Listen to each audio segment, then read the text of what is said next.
Pessoal, não fiquei com dó não, viu? Não sei se vocês já viram o Nicolas Ferreira chorando hoje na live, desesperado, falando que a situação tá difícil demais, a perseguição contra os patriotas e tal. Vou colocar aqui pra vocês. Meu irmão, eu sou igual cachorro louco.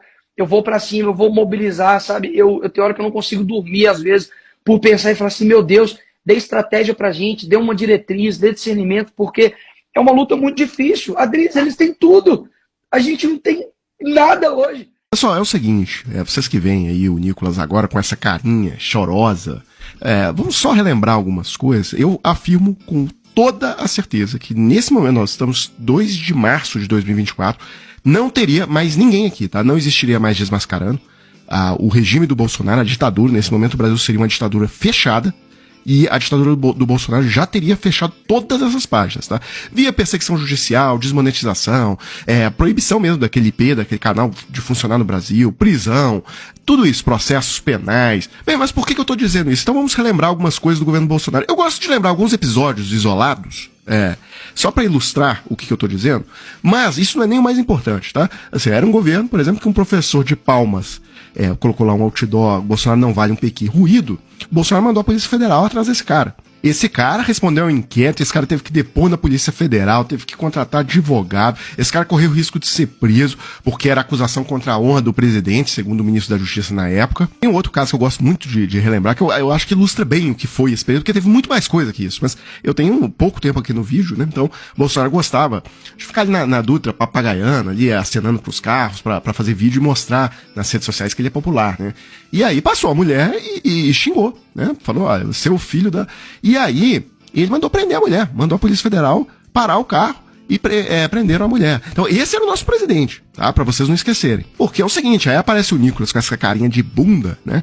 E ele conta que as pessoas esqueçam o que aconteceu. E o normal é que as pessoas esqueçam mesmo. O tempo vai passando e tal. Bem, mas agora eu vou falar o que é mais grave, o que é mais estrutural. O Bolsonaro destruiu todas as instituições de controle, ele destruiu todos os freios e contrapesos da sociedade. Vocês lembram? Qualquer delegado que fez operações que prejudicavam ali o governo, ele sumiu com os caras, ele acabou tirou o delegado Saraiva de superintendente da PF no Amazonas, jogou numa mesa vazia lá em Juiz de Fora, interior de Minas Gerais. Aquele cara do delegado do Milton Ribeiro também, do caso do ministro da Educação dele, de corrupção, também foi afastado. Foram 18 delegados, todo mundo. Então é o seguinte, em 2024 já não havia mais nenhum louco na Polícia Federal que ia destruir a própria carreira pra, enfim, fazer alguma investigação de corrupção dos bolsonaristas ali no governo. Acabou, tá?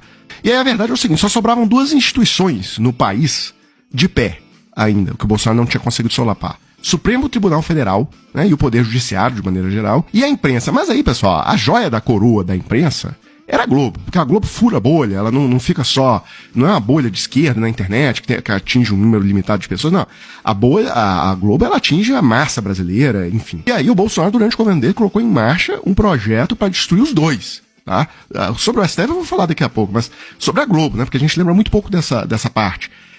Ele, primeira coisa, agiu para tirar a Libertadores, que era o principal atrativo esportivo ali da Globo, e conseguiu, tá? Ele turbinou, ele injetou dinheiro no caixa do SBT, e o SBT, na concorrência lá no leilão, conseguiu, com esse dinheiro, dar uma oferta maior que a Globo, levou a Libertadores. Durante o governo Bolsonaro, a Libertadores foi do SBT. Ele usou essa estratégia em várias outras frentes, então, por exemplo, ele injetava dinheiro no caixa da Record, outra concorrente, comprando ali novelas bíblicas para passar na TV estatal, TV Brasil, né? Pagava quantias vultosas para Record.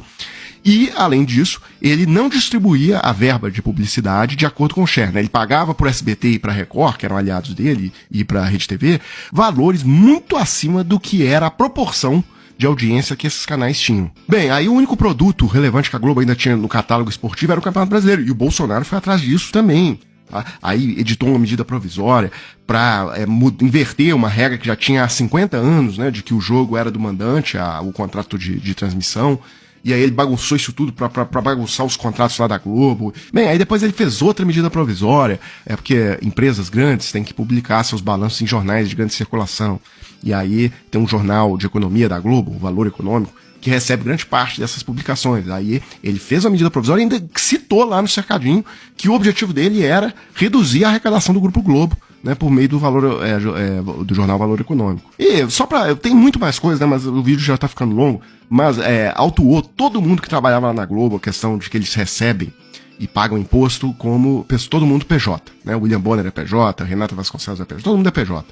E ele mandou a Receita Federal cadetar todo mundo lá e tributar como se fosse pessoa física, que o imposto é maior.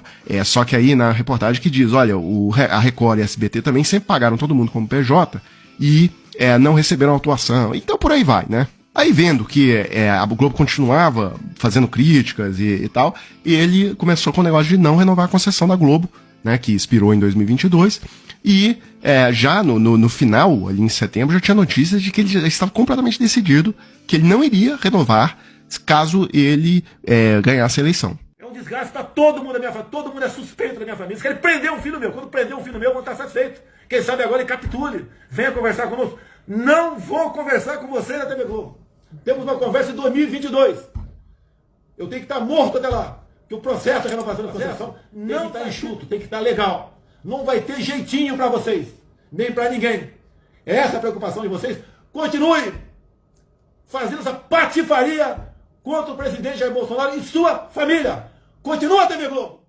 Bem, e aí só pra gente fechar aquela carinha de bunda do Nicolas, né, chorando ali por democracia e tal, e aí eu tava falando da democracia do presidente dele, né, aí ele no final do mandato disse que o projeto que aumenta o número de ministros do STF já estava na gaveta, tá numa entrevista pra Veja, e que isso ia ser apresentado em 2023. Ou seja, vocês lembram que eu falei que o Bolsonaro quebrou a espinha vertebral de todas as instituições do Brasil, que só sobraram duas. Quem era? A imprensa, ali majoritariamente a questão da Globo, e ele já estava tratando de quebrar a Globo, e a outra espinha era o STF.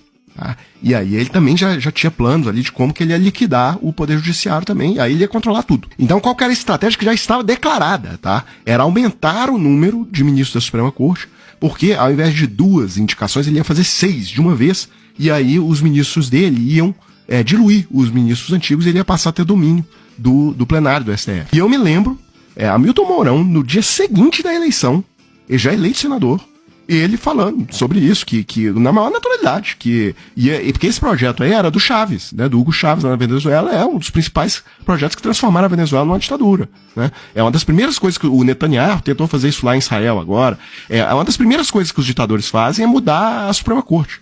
O presidente Bolsonaro deu uma entrevista à revista Veja, em que ele fala da PEC que foi apresentada no Congresso, que pode alterar o número de cadeiras no Supremo, e aí, se o presidente for reeleito, ele teria mais indicados, para além dos 2 que ele pode indicar.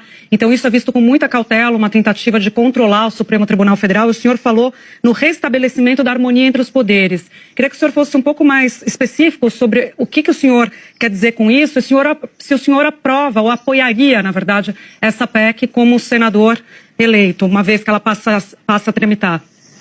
Olha, o que eu deixo muito claro e vejo hoje é que a nossa Suprema Corte tem invadido contumazmente aquilo que são atribuições do Poder Executivo, do Poder Legislativo, e algumas vezes rasgando aquilo que é o devido processo legal.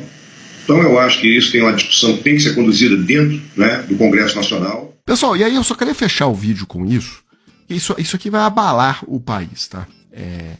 A CNN obteve com fontes da Polícia Federal que aquele depoimento do Freire Gomes ontem foi até 2 horas da manhã. Ele entrou lá 4 horas da tarde, pessoal.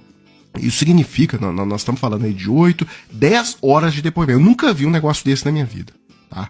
De longe, é mais importante que o depoimento do Mauro Cid, né? Apesar que o depoimento do Mauro Cid foi importante para chegar nesse ponto aqui, fundamental, né? Mas, e ele confirmou que participou da reunião do golpe mesmo. Então, olha, o mundo vem abaixo aí. O Nicolas pode chorar mesmo, tá? Porque a casa vai cair, tá bom? Pessoal, então é isso. Eu fecho esse vídeo agora, coloco aí na tela a chave Pix do Desmascarando. Se vocês gostam do trabalho, quiserem contribuir com alguma coisa, tá aí. E a gente volta amanhã com mais vídeos pra página.